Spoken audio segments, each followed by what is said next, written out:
So, hello everybody, and welcome to a new thing we're doing.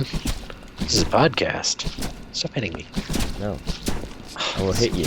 I'm mopping you. You're unwashed and filthy. You may notice that we're still playing a video game, but we're gonna talk about other stuff while playing the video game.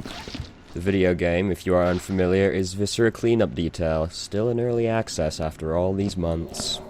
We might talk about this one later. Mm-hmm, See. mm-hmm. But, so I guess I'll start off. So, I think we'll just start off with news. Some stuff in the news recently. Very recently, just this night, Wednesday, September 16th, there was a magnitude 8.3 earthquake off Chile's northern coast, which caused buildings to sway in the capital of Santiago. There's so far been one death, unfortunately, and then the aftershocks came above magnitude 6. There were 4 of them, and so because it was off the coast, there's already been tsunami alarms going off all around the coast. So anyone's in Chile for some reason and you're watching this, hello. But just be careful. I made a terrible mistake and started the radio, and it's terribly loud. Hold on, I can't. Alright, I burned the radio. Continue. Alright. So, let's see. Some houses have been collapsing. The adobe ones. But let's try to think. Those are the ones made out of clay, right? I believe so. I don't know. You tell me. Sure. Electricity was knocked out in some cities, leaving some scared and panicked. Let's see. What else? Now, if we want to go into a bit of science, because I'm a nerd, as Tranley calls me, and I accept. He is, don't worry. This is because, obviously, Chile sits right on a fault line between the South American plate, the Nazca plate, and the Pacific plate. The Nazca plate is sandwiched in between the Pacific and South American, kind of in the middle of Chile, and it's that along with the Pacific plate pushing all against South American plate. The Nazca and the Pacific are actually subducting, which means going under the South American plate. So it creates a lot of earthquakes from time to time, and it also is creating the Andes, which is the longest mountain range in the world. So that's your little factoid of the day. Fascinating. So concludes the science portion of the podcast. Well, there's gonna be more, don't worry. She was like, God damn it. That's nice. Hey, Trailby. Yes. I like how it stopped, like, right in front of my face. Alright. Oops. Forgot about that. Just fucking pitch it, why don't ya?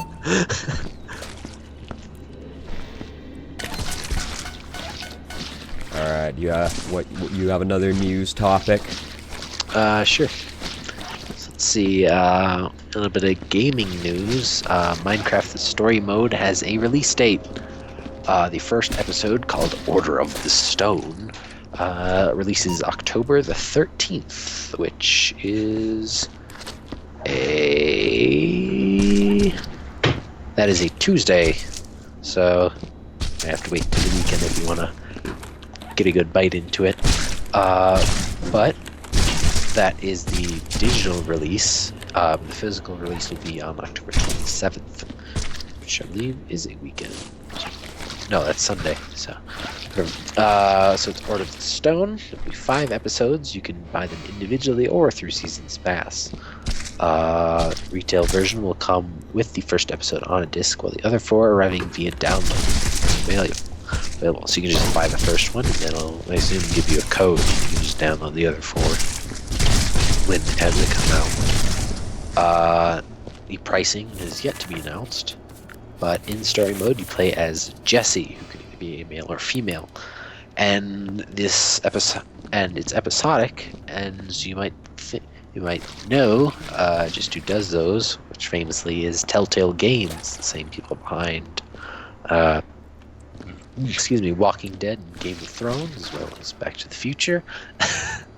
And the wolf one. Yeah, that I Wolf can't. The Among name. Us. That's the one. There we go. Yeah. I was thinking of the Wolf of Wall Street, but that is a very different. That is extremely. That is a very different piece of media. And yeah. So, for a small summary or teaser, you'll embark on a perilous adventure across the overworld, through the Nether, and to the end and beyond, the company said in its plot description. You and your friends revere the legendary Order of the Stone, warrior, shredstone engineer, griefer, and architect, slayers of the Underdragon. While at EnderCon, in the hopes of meeting Gabriel the warrior, Jesse's friends discover something's wrong, something dreadful. Terror is unleashed, and you must set out on a quest to find the Order of the Stone if you are to save the world from oblivion. Telltale says it's working closely with Mojang to make sure it fits in with the world Minecraft players like. And actually, it will be released on basically every platform: Xbox One, Xbox 360, PlayStation 4, PlayStation 3, PC, Mac, and even for the first time on a Nintendo system, the Wii U.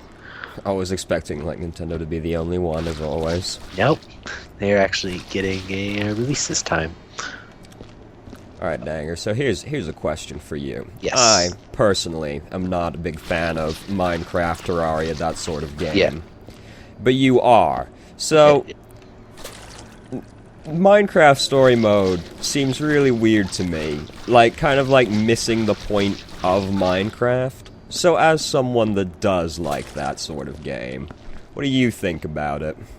I mean, it's interesting, because if you kind of want to think about it that way, Minecraft has always sort of had a quote-unquote story mode, just like Terraria kind of does. Well, yeah, because there's like the Ender Dragon. Yeah, there's all that. There's a progression, but that's really it for story, and that is a good part about. That is like one of the defining point about Minecraft, and one very good thing.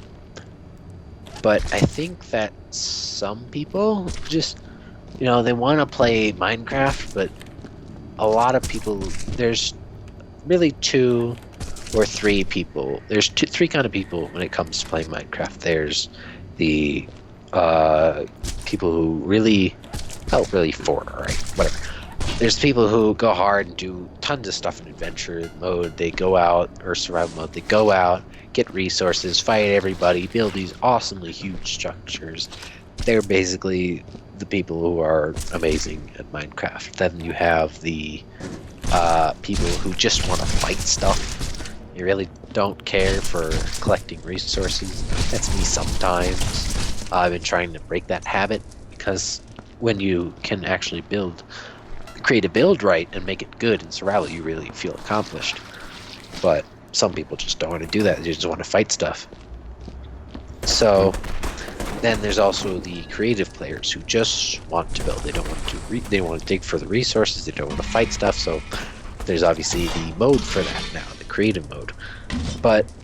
And then there's the whole multiplayer scene where people go out and play games on multiplayer that people have used command blocks and special plugins for to create like every game that's not Minecraft in Minecraft. And so really the only thing missing from that was story, and maybe this is the void that some people have wanted, but they never really could figure out how they wanted. So maybe this might actually fill that hole. I guess so. Minecraft's always been kind of like an emergent gameplay thing. Yeah. And like, you talking about that reminded me of this article I read a really long time ago. I'm like gonna completely butcher the explanation of it, so I'll have to try and find it to link it. But basically it compared the Minecraft players to all the suits in a deck of cards. And it was like, the spade was like the people who like to go out and fight things, and then it was like, I think diamond was like the people who just go out and like explore the scenery.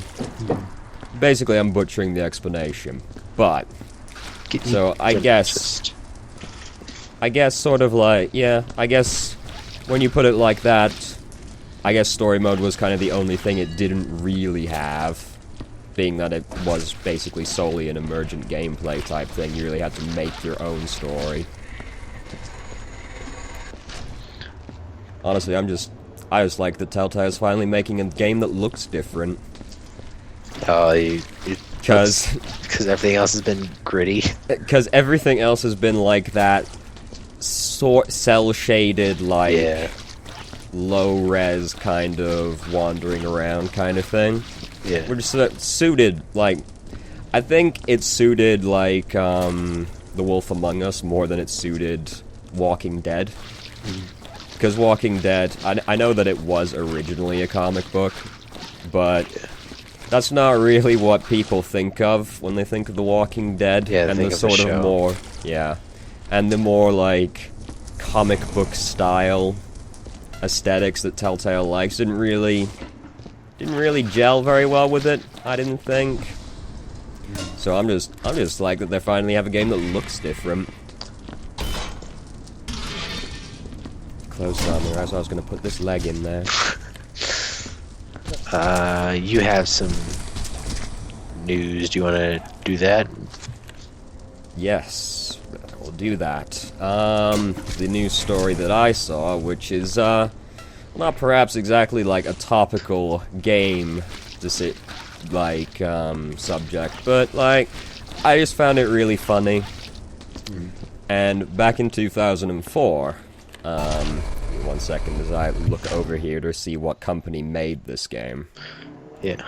Stunlock Studios, back in May of 2014, made a MOBA named Dead Island Epidemic, because I'm sure, like, that's what everybody who played Dead Island was clamoring for, fucking MOBA. And I'm sure that's exactly what people who played MOBAs were clamoring for, Dead Island MOBA. So that came out into early access in 2014, and the developer said, quote, "There is no better way to gain valuable feedback and concrete suggestions than by allowing you guys to actually jump in and have at it." Well, all of those suggestions seem to have culminated in the game shutting down before it even came out of early access. It will be closing October 15th. The servers will be going offline. So, yeah, it went really well, because MOBA releases are such a promising prospect. There was another MOBA that's shut down recently, the DC one, the name of which escapes me. Infinite Crisis. And Infinite Crisis, it was really weird, because, like, DC put, like, it seemed like they put a lot of money into that, and they had, like, released a new, like, hero, like, a week before they announced that they were closing down the servers. It was really weird, and I don't know why DC thought they wanted to make a MOBA. I don't know why the Dead Island people thought they wanted to make a MOBA. I guess they looked at League of Legends and Dota and just went, yeah, I could go for a piece of that. Which is sort of like when games like Age of Conan look at World of Warcraft and go, yeah, I'd like a piece of that. And then for some reason don't do very well. Or, like, again, with Minecraft, everybody tried to do something that could be similar to Minecraft, and, well, sometimes it just didn't work out. The only one that really had any kind of success was Terraria. I'm not sure if that, like, came out at the same time. I think it came out, as I recall, slightly after Minecraft, but I think it was, like, in development. Probably, yeah. Around the same time, so. See, but that's sort of like the only other game of that genre that's really seen much success. yeah, I'm, like, super defensive of Terraria, I'm not gonna lie, because I really like it. People are always like, it's just a 2D Minecraft, but then I kind of just want to, slap them in the face a bit, because I'm like, you've never played a game for more than 10 minutes, have you? Wow. It does carry that air. I think it's just like an easy comparison, because, like, now we kind of have a genre for that sort of game, like the sort of survival exploration genre. Yeah, like, but at the time, it was like, We have Minecraft and we have 2D Minecraft. Yeah, it was like, what do you call it? Don't Starve. That was another one that came out of it. It was really good. Around the same time.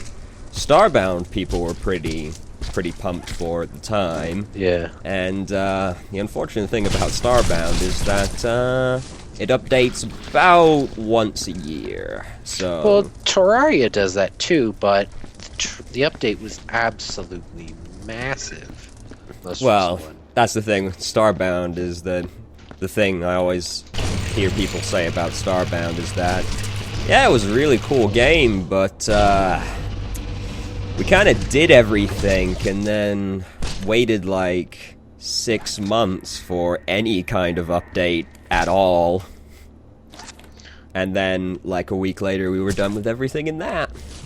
Yeah, Terraria, I feel like I'm still gonna, I think it took me like an extra 50 hours to do everything in the update.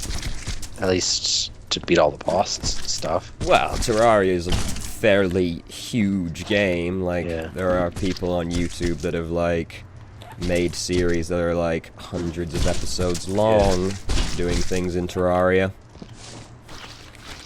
So it does at least have the benefit of being huge. Yeah. And having, like, a wide array of, like, bosses and hidden bosses. Yeah.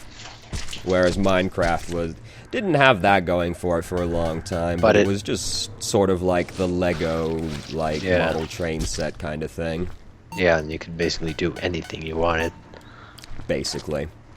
Alright, do you want me to go again? Do you want to go? You can go again. Alright, recently, let's see, the Enclatus Lifefinder mission, which involved a small order, has been passing around one of Saturn's moons, named Enclatus, obviously, and they sent it out because they saw small jets, or well, not really small, I don't think. Small jet, or I said small again. What the fuck? I didn't mean to say small, but the small jet. But anyway, they saw jets of vapor coming out of the southern end of Enclatus, so they obviously wanted to send something there to see what the heck it was. So, excuse me. So they sent another one, and they found that not only were there some jets in the southern hemisphere, but it went all the way up to the northern hemisphere as well. So, using that and some other evidence, they've actually found that it's likely that the ocean, or the moon, has a large ocean under its icy crust. Just like it's... Oh, give me 1 second before you continue. Alright. Alright, I'm back. Don't worry, I'll edit that out later. Yeah, I had a feeling. So, also the whole presence of the global ocean means that it's probably been there for a long time. So, with the period of time it's been there, and because it has geysers, means it's warm, it's likely made of salt. There's chances that there could be life under the ice. Yes, I heard about that because I was browsing the internet as I'm wont to do, and I saw one of those articles that's very clickbaity, and I fell for it like the sheep I am. It was like, life discovered on Saturn, and I was like, I'm not 100% certain that's true.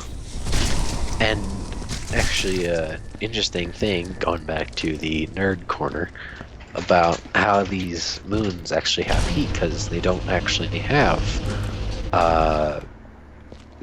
volcanic insides most of the time, or at least active ones, very active ones. So what actually happens is that the moons are obviously relatively very small, but the planets like Saturn and Jupiter, where most of these moons are extremely large. So the tidal forces on the moon from the planet actually results in thermal heating because of all this water is sloshing around creating friction with the planet and the ice, that the water actually heats up and has warmth. So another cool thing. Fascinating. Alright, you got anything else to say on Saturn? Nope. Alright, then I'll go again, I suppose. The other article that grabbed my attention was Five Nights at Freddy's related, but not entirely at the same time. So Scott Cawthon announced that there would be no Five Nights at Freddy's 5, and first off, thank goodness, alright? Like, there's a point in time when something has to stop, and it's obvious we've passed that point, so he said there's not going to be any Five Nights at Freddy's 5. Thank goodness. But he did announce his next game, which is going to be an RPG, and it's called Five Nights at Freddy's World. Oh my. Trevor, where's that laser? And apparently, what Scott said was that you're going to be able to create a party out of all of the characters that we know. So, all the animatronics, the nightmare versions, the withered versions, and so on. And as I was reading it, I was just like, so did you see that, like, fan game someone made called Five Nights at Fuckboys and go, yeah, I could get in on that. I could make some money off that one. And he's also said it's not going to be a horror game as well. What? But bizarrely has decided to use the Five Nights at Freddy's cast still. It's... You do you, Scott. You do you. This is why this article caught my attention, because I was just so entirely bizarre. I just, like, didn't understand what Scott was going for here. So yeah, if you're ever, like, playing Five Nights at Freddy's and went, man, if this was A, not a horror game, and B, was actually an RPG, I could really get into it, well, here, your dreams come true. That's, interesting. Yeah. So, what do you think that could be about? What do you think the plot of Five Nights at Freddy's World could be about? Bearing in mind it's not a horror game. The gang has to deliver pizzas. And they come across a gang, a rival pizza gang that doesn't want them to deliver their pizzas. So you have to fight the rival gang most of the time to deliver your pizzas and become a successful business.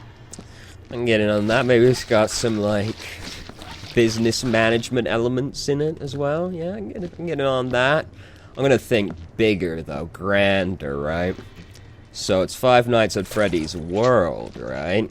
Now, what other place famously has world in its name? Disney World. So, what if, right? Now, this is an RPG. Supposing at Five Nights at Freddy's World in Orlando, you play as the animatronics that live and work whatever animatronics do. I don't know, man. They at the theme park. But then the theme park is invaded by aliens, right? And from there, it slowly transitions into actually being Earthbound with the cast of Five Nights at Freddy's. That's an interesting idea. And then Branding at the end you have rights the... might be a bit hard to secure, though.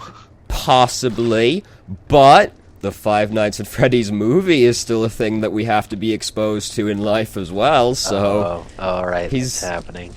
Got all kinds of lucrative movie deal monies to use. And besides, just because we literally took a picture of Disney World and scratched out Disney and wrote FNAF above it, I don't see where any kind of branding issue might come into play.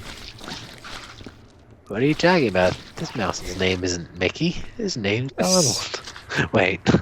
Wait. It's alright, you just go around and, like, all the, like, Pete's, we just, like, tape a balloon to their hands. This is Balloon Boy. Don't even worry about it.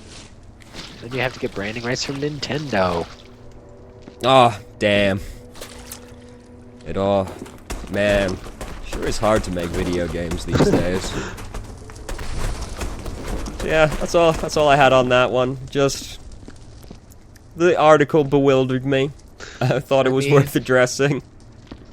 I'm actually interested just to see what it's gonna be. I mean, that's it as well, right? Like, Five Nights at Freddy's, like, I don't care for, particularly as a series. Mainly based on the fact that they aren't actually games, really. But, I mean, Five Nights at Freddy's World just sounds so out there. And I was just, like, reading the article like, man, Scott, are you okay? Are you like, alright, man? And I just want to know. I just want to know, man. Because, not a horror game, but still Five Nights at Freddy's, but also an RPG. It's out there enough I'm interested. Good luck to you, Scott. Good luck to you. First you had my attention, but now you have my interest. So, you got something else? Your turn?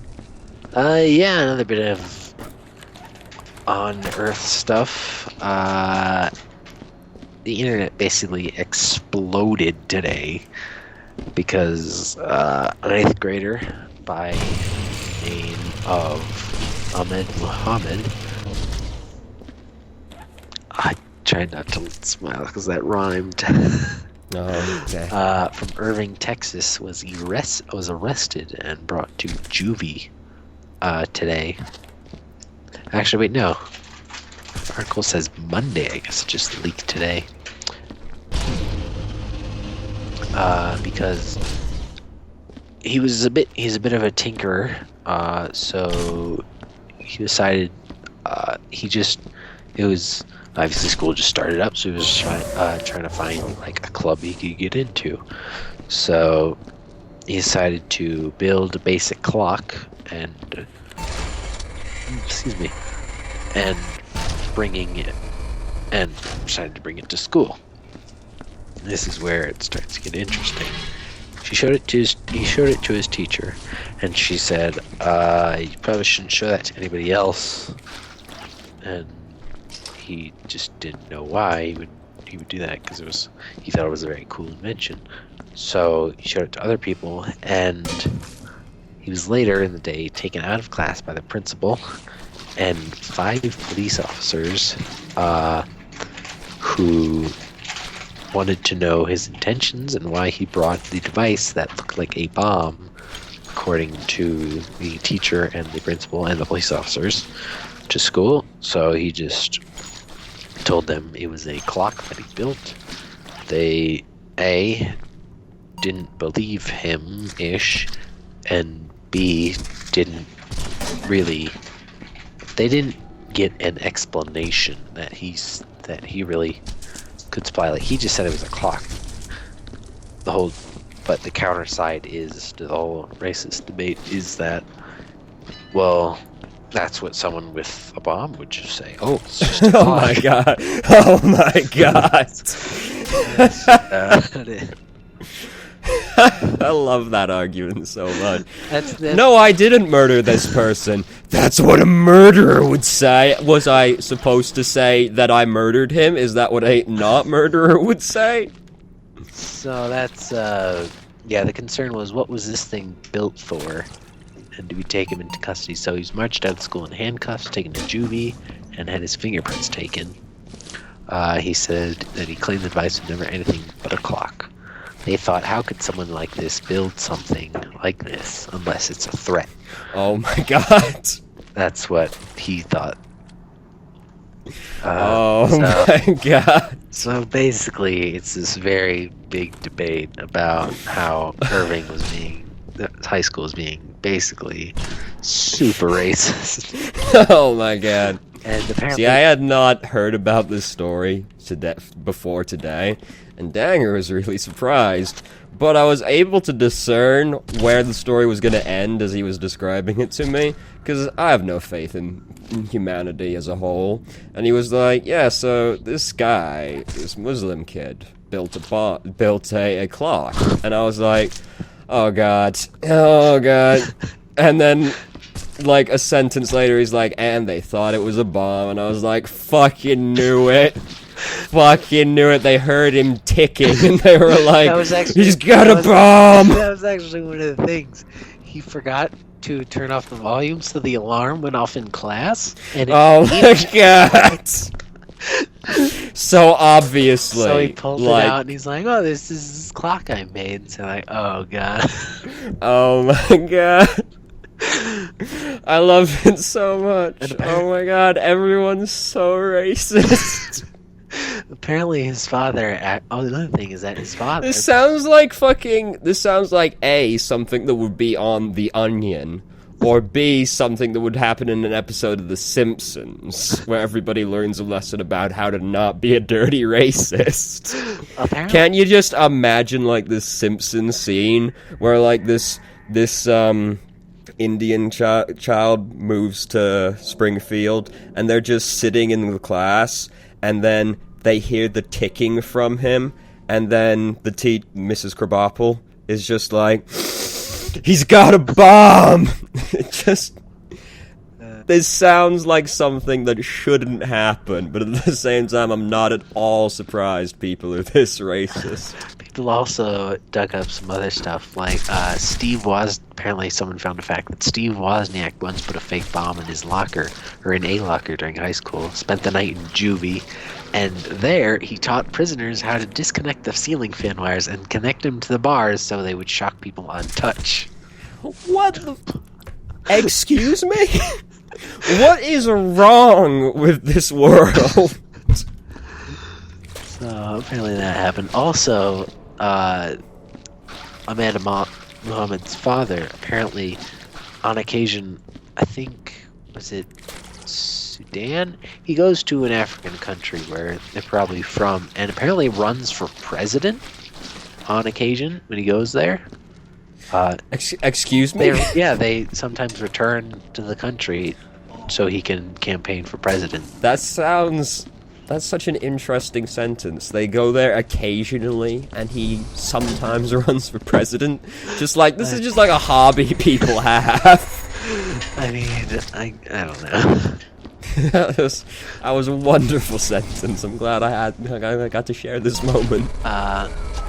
Fun fact, he's also now a notable person on the high school's Wikipedia page, joining several athletes and football stars, as well as one porn star. Excuse me? Yep. I love it. He's on the notable list of people. He's next to athletes. He's on there listed as they mistook a clock for a bomb. And right below him is porn star. Yep. Absolutely wonderful. Let's see. I just had the link. Where did I hit back, maybe? Oh, no, here it is. Let's see, someone posted a picture. Notable people, alumni, first person, Ahmed Mohammed, clockmaker. Oh my god, clockmaker. Just completely gloss over that little racist detail. I mean, that's the last bit above the notable people. Media coverage in 2015, a student named Ahmed Mohammed clocked to school. You cut out there for a second. You want to repeat that? Like an explosive device. Oh my god. Oh my god. So, basically... This is like in America, right? Texas. How the fuck did I not guess? Oh my god, it's so obvious to me now, in hindsight, that this happened in Texas. Not to generalize, okay? But I'm an Englishman. Everyone in America is really fucked up, particularly in Texas. This kid made a fucking bomb. Yeah, it's actually a clock. It's a bomb. Are we sure? He was ticking. That's typically what clocks do. He's also from, looks left and right, the Middle East. Africa. Of course. One of them tan folks. My God. You fucking Americans. Not to generalize, but I mean, Americans I are have kind no of... our own country already. This is like how it is. My exposure to Americans has been either A, the sort of people that like think that this kid in school brought a bomb with him, or B, people that are just like, yeah, our country's kind of fucked up. I mean, you have Donald Trump running for president right now, like... I don't think there's any debating this, Matt. Donald Trump's so fucking amazing. I love it. Every day it just gets a little bit better. There are people, obviously we have an ROTC division, and I was at breakfast today and I overheard them talking. He's like, yeah, I kind of hope Trump doesn't get elected, because he's probably going to start World War III. That means I'm going to be fighting in it. Oh, God. Just like, I understand. Every day. I mean... Not to take a political stance, like, on the first episode or anything, but I love that his, like, one of his campaign moves is, yeah, we're gonna build a wall around Mexico. And we're gonna make them pay for it. That's the best part! And we're gonna have them pay for it. Oh my God, Donald Trump is so delightful. Now, you can say whatever you like about Donald Trump as a candidate and how, like, good of a candidate he is, but one thing you can't accuse him of is lying. If anything, Donald Trump is too honest. Oh, it's delightful. I love it so much. And one last thing about it is that a bunch of well-known people like President Obama and let's see who else. I think Scott Cawthon, one of the astronauts, up in space right now for a year-long mission. You should all check that out. He flew down here. He flew back from space. He flew down from the space shuttle just to tell y'all that you were racist. So basically all these important and well-known people have been supporting him, telling, oh, you know, you're cool and stuff. Don't let them, you know. Don't let these dirty racists hold you down. Obama basically said he could stop by the White House if he wanted to. So... Don't worry. I'll make sure they don't think you have a bomb. And he even invited him to bring the clock, so I'm just waiting for the announcement that Secret Service thought it was. Oh my God. Oh my God.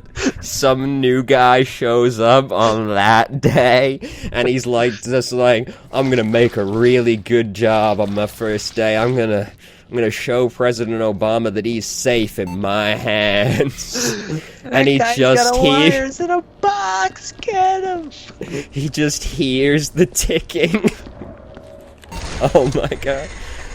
Oh, that would be, first off, terrible, but also hilarious. I don't think there will be a better day in human history. Oh my God, it happened to him twice. Oh my God. At that point, it's not even a Simpsons episode anymore. It's like a Seinfeld episode. It's just like... It's just gets even more ridiculous. Oh, delightful. God bless America. Alright, so... See, this would never happen in England, because in England, even if someone was racist enough to assume they'd have a bomb, they just go, well, I don't want to cause a fuss, like, should I ask him why he's ticking? No, that would be very rude of me. I'm just gonna not think about it. I was on Reddit today, as I do, and I saw a post that was like, Americans, what should a Brit do when they come to America. And they're basically like, you're gonna have to interact with people. And they're like, oh no. That's pretty much exactly it. There's like a lot of these movies, like V for Vendetta, that assume that, like, England is just, like, waiting to turn into basically the Nazis at, like, the drop of a hat. But, like, and they're just gonna pull out the truncheons and start beating on the lower class. But whenever I think about that, I can only ever, like, imagine an Englishman in, you know, a bowler hat, obviously, being offered a truncheon and the opportunity to beat on one of the lower class scum, and then just sort of going, oh, I wouldn't want to cause a fuss, though. I'll just be over here. You just go ahead. You do the truncheoning. I'll leave you to that. By the way, Trailly, I would recommend going upstairs. Oh, don't worry. I know. Oh, have you played this map before? I have played this map before. And, I'll go show the delightful people. Because my first reaction to it originally was like, I'm gonna just, like, get a lay of the land and explore the area. So I went up in the elevator, looked at this, and then just went, I'll deal with that later. That is basically what I just went up, saw everything render into place, and I'm just like, nah.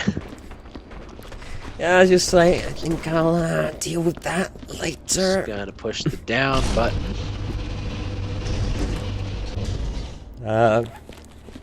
Maybe we should actually, like, talk about the concept of Viscera cleanup detail, since we are playing it. I mean, I think it's fairly self-explanatory. You clean shit. Basically, the first-person shooter has happened, and they were shooting these aliens, and now we're here to clean up. Or in one case, genetically modified killer plants. There's a map now that has robots as well. They added this little thing. I'm trying to figure out how to actually, like, get it to agree with me. Here's the mission statement. Given the nature of the work that was carried out within this facility, your absolute discretion is paramount. Federation representatives will be arriving in a week, and it is imperative that the facility be clean and organized before said time. Failure to perform your duties within company protocol and on time will result in immediate termination. You are most assuredly an expendable piece within our organization, so it is in your best interest to conduct yourself admirably. Be absolutely certain the facility is clean, hygienic, and in working order. And remember, discretion is the better part of employment. So basically, we were sent here to cover everything up. Also, don't fuck up, you're fired. Maybe literally. Don't what now? I said don't fuck up or you're fired. Maybe literally. Yes. Well, people like to speculate why occasionally when you try to get a box or a bucket, bits of human being come out of the machine, and, you know, so... General working theory is that those are janitors that were not quite as discreet as they should have been. So yeah, that's the concept of Viscera cleanup detail. We're here to cover up all the dirty crimes that happened. And there are a delightful array of levels. There were originally only, like, this one, like a 0G kind of place, and, like, other laboratory. Now there's, like, Aperture Science-esque kind of office block that has robots in it, and they were the things that were fought. There's, an excavation area where they dug too deep. There's a, mutate... Oh, I figured out I can rotate buckets now. Well, good job, me. Just, like, tipped it out in front of me. And there's, like, this sort of plantarium type place where you replant... A what now? Arboretorium, I think, is the official term. Plantorium. And you replant the monster plants, so on and so forth. There's a submarine base, which has giant tentacles that have broken through the glass. So there's more variety now. One day it might be out of early access. It though is. Not. I don't know. Have they done much updating besides maps? They update fairly regularly, though it is mostly just maps. I've heard, like, them throw around some things they want to include at one point or another. But this is, like, still only, like... Does it, like, tell me? No. This is, like, version 0.21 or something like that. So, it's certainly not coming out of early access anytime soon. And I bought this game, like, a year and a half ago, and it was like a year and a half into early access then. Yeah, there are definitely still some glitches in this game. Exhibit physics. Oh, physics is always fun. There was one glitch where if you, like, walked on a physics object you were carrying, you'd go super fast. And then if you hit someone with a box full of physics, there's a chance that they will die. Oh, yeah. Though, honestly, it's pretty impressive, because, like, you load these boxes with shit, and the game doesn't implode in on itself like most games do. Because, like, most games, if you put physics objects in other physics objects, some bad things tend to happen. So, it's kind of impressive at the same time. It is fun to still load a box just absolutely full of every bullet shell you can find and just hear it go. Oh, that's fun. You put bullet shells at the bottom and then you put loads of body parts on top of it, and it's just like this mass of wriggling death and metal. You just hear it go. Not like that. It's like one of those games that's like impossible to describe to someone in a way that makes it sound fun. Because it's just like, yeah, you clean up after the first-person shooter, and I remember I think we were doing something, and I was at my house. We were playing this game, or at least I was. Michael comes up behind me and says, "What are you playing?" I'm like, "Oh no." Oh, no. I have to describe this game to him. It's the sort of thing that it's one of those games that's incredibly simple yet incredibly hard to explain at the same time. Ugh. It's just sort of like, maybe it's because I'm like slightly obsessive compulsive. Like, when I worked at Target, one of my favorite things to do was straighten shelves, because that's just the sort of human being I am. As well as cough out all of the air in your lungs. I mean, yeah. Never gonna let it down. But Viscera Cleanup Detail is just the sort of game that I still play and just, like, have a good time playing. It's just, you can't describe it to someone, because it's like, yeah, you clean up blood pools and body parts, and they kind of go, well, what's the appeal? And you're just like, you don't see the appeal? Like when people try to describe Euro Truck Simulator to people. Another game I play because that's just the kind of human being I am. There's something just incredibly enjoyable to me about completing incredibly long but very monotonous tasks. Oh no, maybe I'm just insane. Aren't we all? So, moving on. Do you have any other news topics? No, that was my last one, I believe. Did I have anything else open? I mean, there's Pacific Rim, but I don't know much about that. You might know more about that.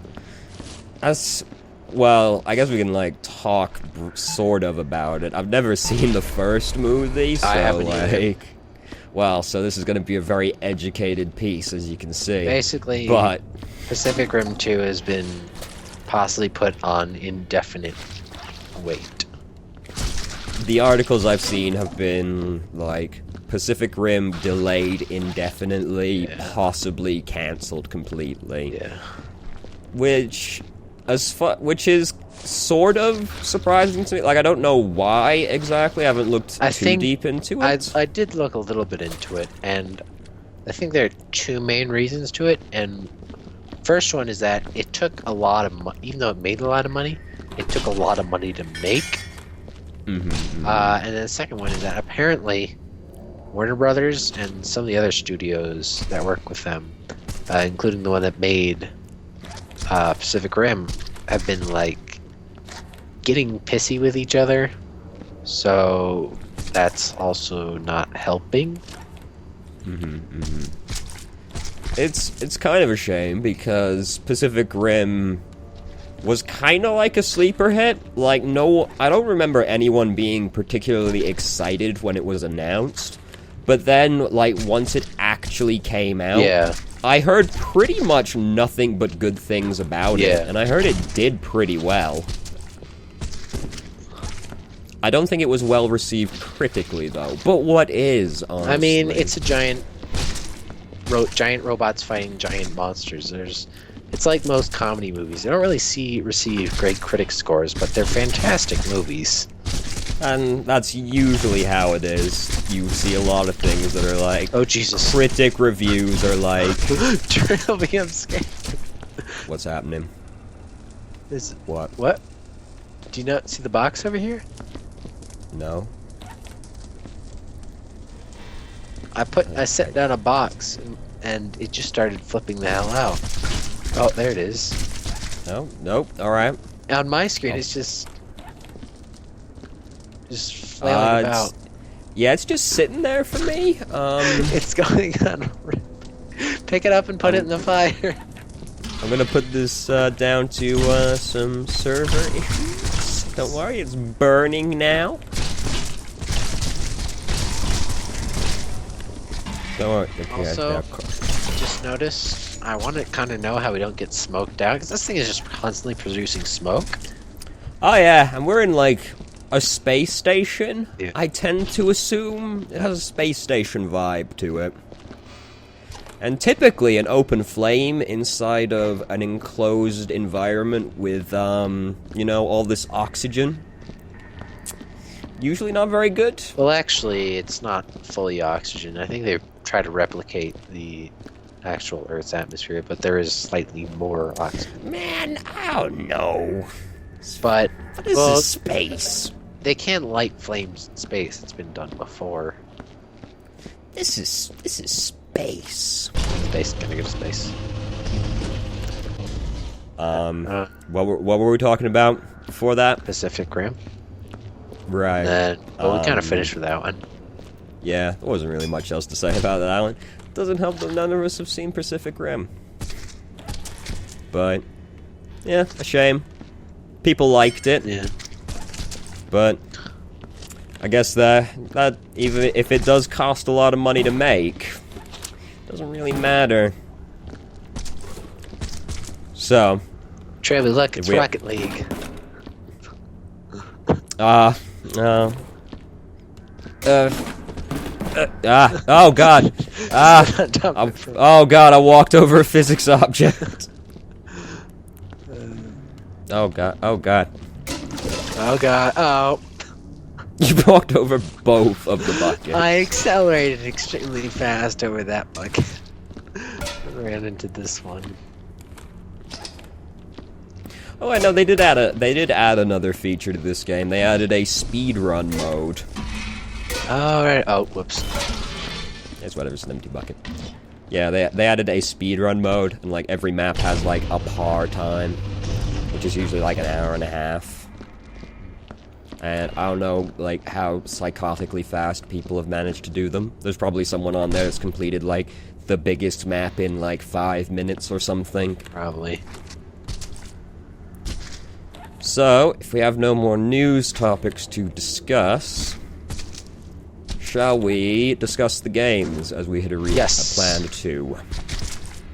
So, what me and Danger, when we were sitting down and like, so what should we talk about? We picked out a few news topics, but we also decided that Danger would pick a game from his library, and we would discuss his Steam library, that is, and we would talk about that. Then I would pick a game from my Steam library, and we would talk about that.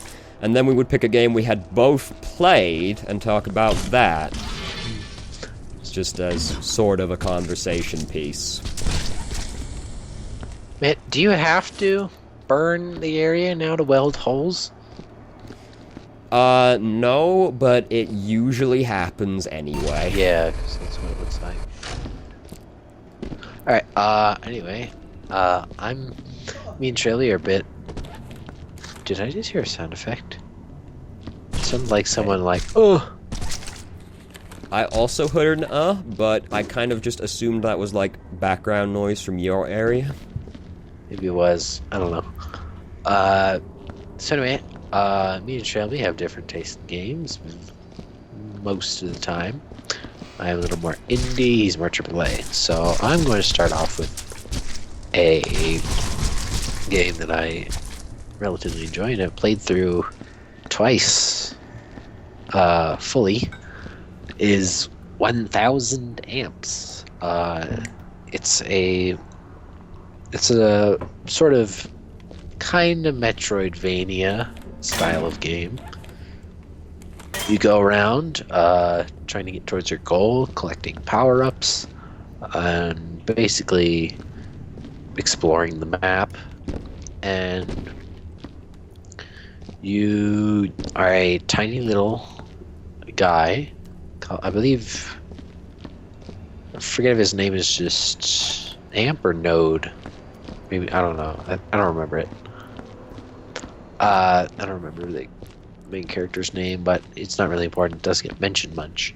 But you start off the game just in the dark, and the mechanic of the game is that as you explore each room, there are a certain number of nodes you have to light up. And once you light up, or as you light the nodes, the room gets brighter. And each node shows a power bar, or grows a power bar in the top corner of your screen. And so, eventually, as you collect power-ups, you have new power-ups to defeat the one type of enemy in the game, to get nodes easier, and to get to new places. And the whole thing also revolves around energy. The more energy you have, the more you can use the abilities, but they all drain your... Well, one of them drains your energy. And the more energy you have, the more powerful they become. And so basically you have to go around collecting power-ups and the nodes to fully explore the game. And yeah, in the end, you have to... There's most of the game, or basically all of the game, there's not really a boss. There's the occasional enemy, but they actually can't hurt you. They just affect the light. But in the end, there is a final boss, because the game still has to have an objective, so you have to beat. So there is that. And the final boss actually is a bit difficult, and took me quite a while to actually eventually get done. But it was quite fun on the way, because you learn how to beat each stage along the way. So it's a very cool game. Hang on a second, let me just actually check real quick.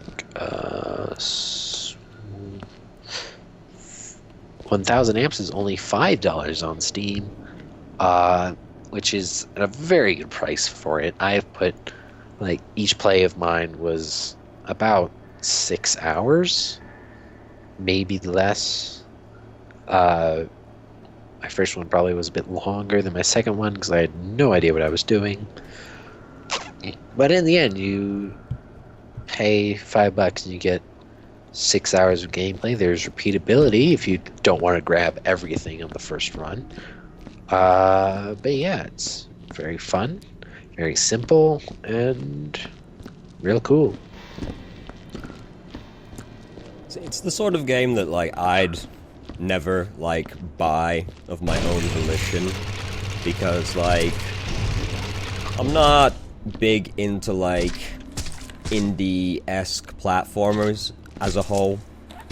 I'll end up playing it later, because I'll, record some footage to, put up well, I while mean, you're no, talking about it. You can just link them to my, my Let's Play. Oh, yes. Because I do have a Let's Play channel. It's the Dangus. I don't post anymore because I'm, one, bad about that, and two, now in college, and I have limited time. Joe was in college too, but he has more time than me, and a big computer. I only have a laptop. So when I get back from winter break, I'll try to record more for my current Let's Play that I'm doing. But my 1000 amps let's play is in fact done, as well as I believe Bastion and maybe one other thing. But yeah, you can check that out. I believe each episode's around 30 minutes. I'm not very good with time, so the time does get screwy. But yeah, check it out. You're right. I will link that in the video. Yeah. Now, or in the description, annotation, something or other. Yeah. We'll link to it somewhere. So yeah, I would never buy that kind of game because that is not my jam. But I like $5 if you're into that kind of thing. $5 is like the sort of range of money there you can be like, whatever, I'll give it a try, you know? Now the game I was going to talk about was one that I played recently, and it was called Remember Me. Remember Me came out a while ago. I don't recall the developer off the top of my head. But it came out in like 2013, I believe. And the premise of the game was that you play the memory hunter, Nilin, and basically, memories play a big part. Shocking, I know, a game called Remember Me. Memory might play something of a role. And you wake up in this, like, government facility type place. A prison, basically. Don't remember. Basically prison. It's the Bastille, you find out later, you know, because it's in France, the Bastille. Sacré-Pied. And you don't know what the hell's going on. They've taken your memories from you, and then from there, you get introduced to this, like, resistance fighter by the name of Edge, and he tells you what to do. You don't really know who he is, because you're still kind of an amnesiac. So the plot of the game kind of just, like, is about Nilin finding out about who she is, pretty much. And that's about all I could talk about without spoiling it, pretty much. The gameplay it alleged to me when I bought the game that it was a parkour and action fighter type game. This is a dirty lie. The parkour sections are basically just long corridors where you're like, the game is like, jump to this ledge, now jump to this ledge. Sort of like Prince of Persia, but without the sort of free-flowing parkour kind of thing to it. And then the gameplay, the sort of unique thing it had for the fighting was that it had this sort of mechanic where you build your combo through these things you unlock called presents, which is basically punches and kicks that do varying things, like heal you, reduce your cooldowns of your special abilities. But I found that the best way to beat the game was pretty much to just mash left click on everything until it died. So, as far as the gameplay for Remember Me was concerned, I would rate that quite low, and I was not particularly enthralled with the gameplay. But the story was quite interesting. Though the gameplay mechanic I did quite enjoy and felt was quite underused was being a memory hunter. There are occasions where the game goes, alright, now go into this person's memory and fuck with it. And the way it did that was... She's gonna be so pissed. Oh, she's gonna be really pissed. And I'll give you, like, a summary of, like, the first one. Which was, this person was trying to kill Nilin. Nilin then goes inside this person's memory, and she is at the hospital with her significant other, and they are going through some kind of, like, memory mutation fuckery type thing. And then the objective is make this woman believe that the doctor killed her boyfriend husband instead of helping him. And then it basically plays a cutscene that you can fast forward and rewind through. and you look for glitches in the memory that you can manipulate.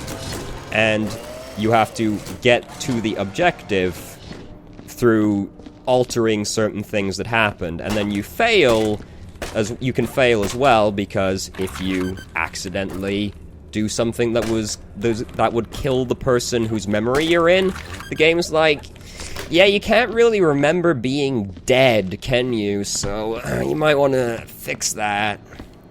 It was very unique. I liked the idea, and because it only gets used like 3 or 4 times, which was a shame, because I thought it was probably the most interesting part of the game. There's no crouch, right?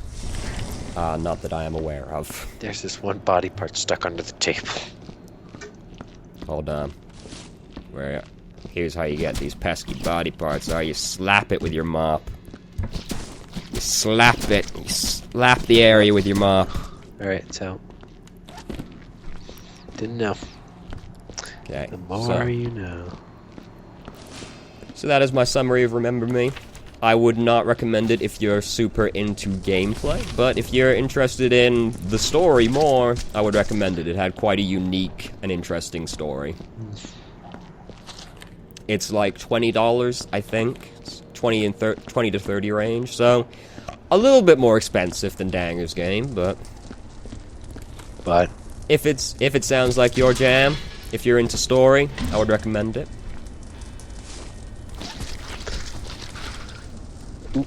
Almost tipped over a bucket that didn't have any water in it. Alright, so...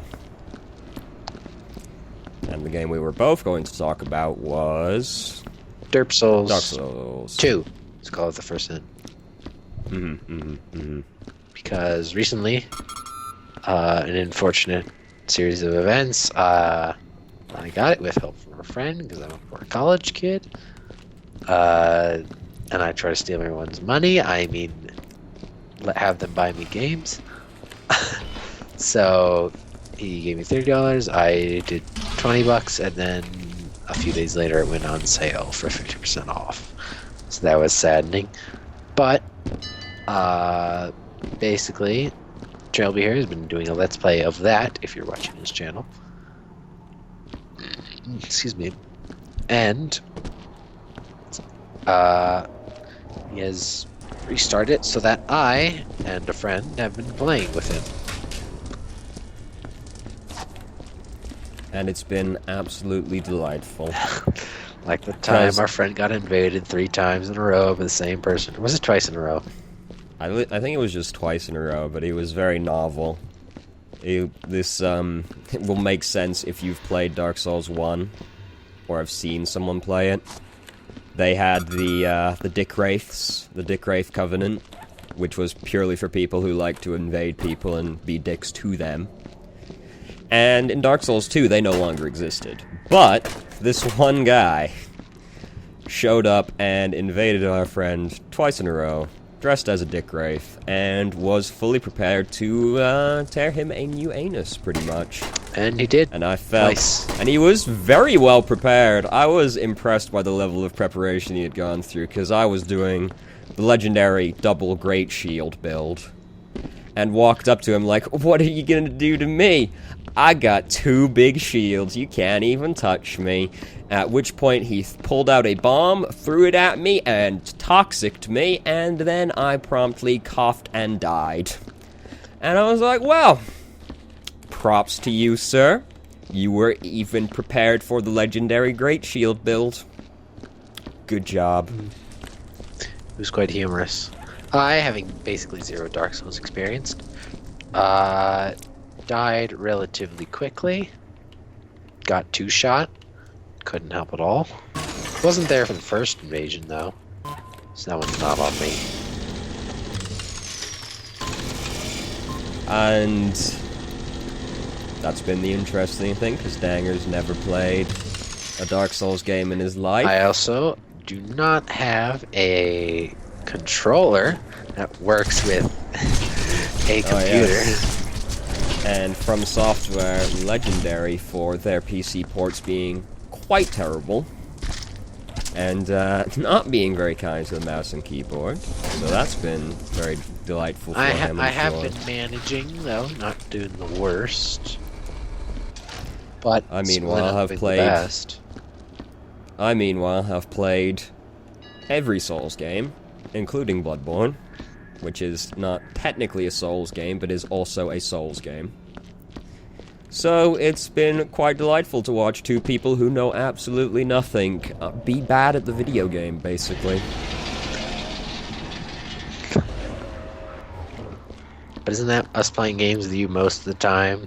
You're good at the game, and course. we're like, what's happening? And you're all dirty scrubs. All dirty scrubs. Except for Lethal League for a while, where I was better than you. That was fun. Yes, because you had played the game for a while before me, but then, I got the hang of it. Then what? Then I was the best. Matched. Whatever you say. I was wondering where my elevator went. Greetings. Nice bucket. Thank you. I came up here with water, but I tipped my bucket out. Had a feeling. So, I don't know what we're actually going to talk about with Dark Souls. Well, we've done, maybe? Well, I've done everything. Well, yeah. So, see. Danger. We got to place where we can be pirates. Yo-ho. Yo-ho. It was quite fun. Fought a two-way dude. It was very confusing. He was the X-Bile sentry. The Flexile Sentry. Flexible sentry. Which was a delightful mistranslation. He was supposed to be called the Sentry of Exile, but I don't know what the fuck happened to the translation team, where Sentry of Exile turned out to Flexile Sentry, but that happened, so... It's like the flexible sentry. Yeah, of course. I mean, he's got, like, 2 upper bodies, so I guess he is quite buff in that regard, so Flex, you know? Flexile, I guess? I don't know, man. I'll flex for you? I'll flex for the sentry that says, I'll flex for you, bro. Check out my sick games. Much. My favorite part was when Shell got pretty much hit by the dragon's breath every damn time. That was hilarious. Also, we have been running as a team the only ways there are to run, with fisticuffs and giant shields. Yes, I've been the legendary, because I've played many Souls games, many times. Shirley has been and double shields, Shell, one of our friends, has been double fisticuffs, and I am the middleman and have done shield and fisticuff. And then the other friend who has never played a Souls game in his life decided to be a mage, so that's been absolutely going delightful for him. Tack? Yes, Tack. He's never played So he's this. slowly transitioning into just stabbing people, so... The only true way to live your He's life. realizing the true way to play. The only true way to play. Almost knocked over that bucket. So Danger, as a person who has never played a Souls game before, coming into Dark Souls 2, generally agreed to be the weakest game in the series. What has been your opinions? It's definitely hard, like people have said. Let's see what else. It's interesting how you can, or how you activate the multiplayer. Not really activate, but how you use it. It's definitely interesting. I mean, I also understand the whole you can't use Estus and the like, but it does kinda get annoying. The fact you can't use Estus, you can't heal as much. I understand why you can't do it, but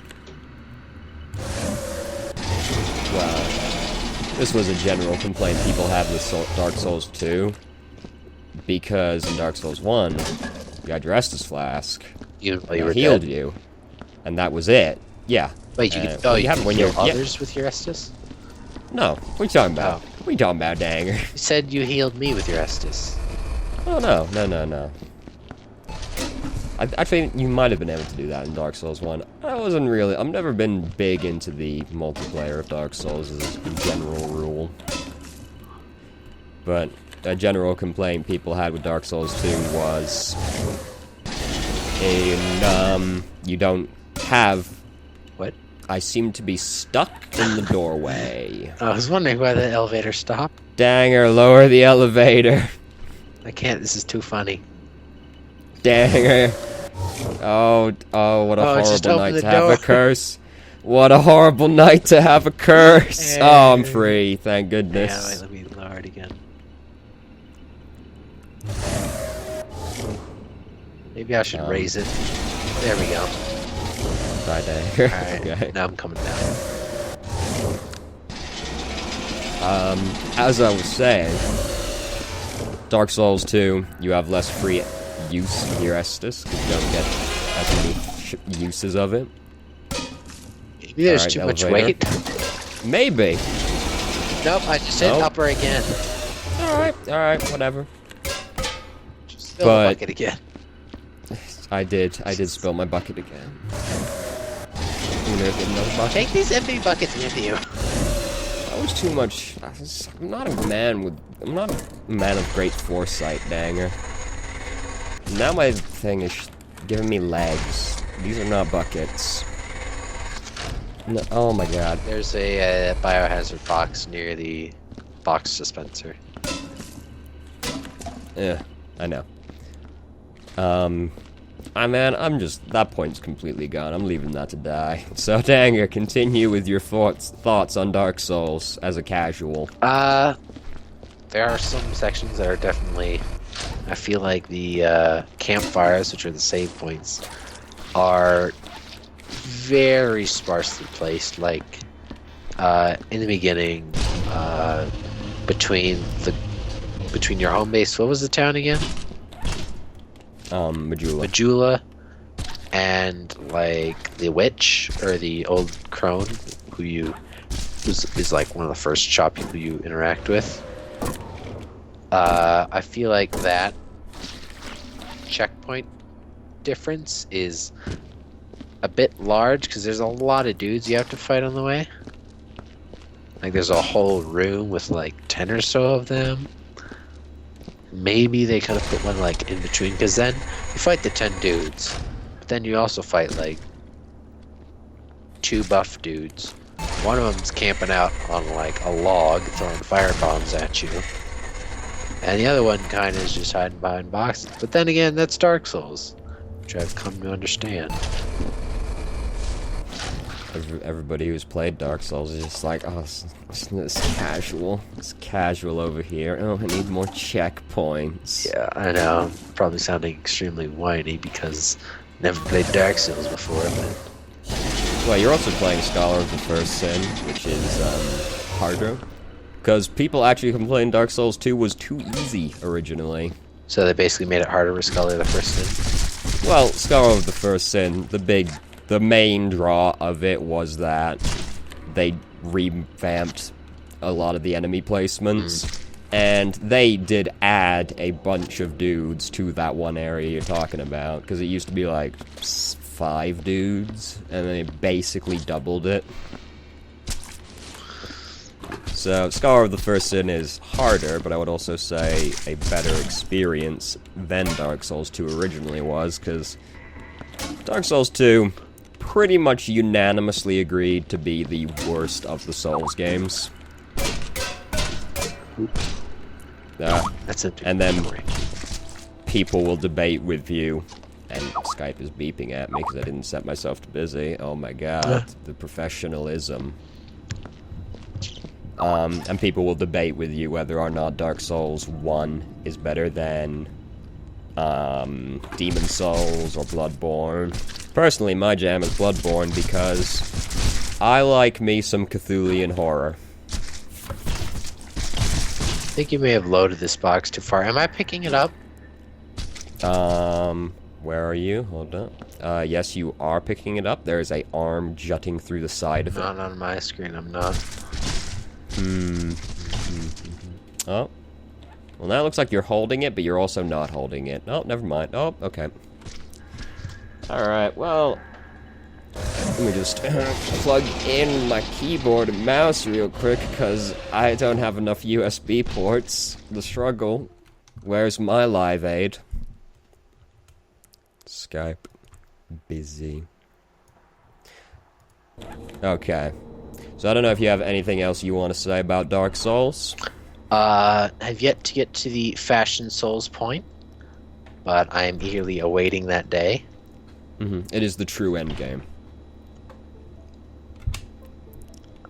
Because everybody really wants to be beautiful. It's also fun when you're in multiplayer and you can just... There's some passive enemies that you're just not supposed to fight, but then you fight it because you want to piss off your friend. It's hilarious. So... Such as the, White Knights in Hyde Tower. What I was referring to specifically. Before they get aggressive anyway, that is. Anything else? Any closing thoughts?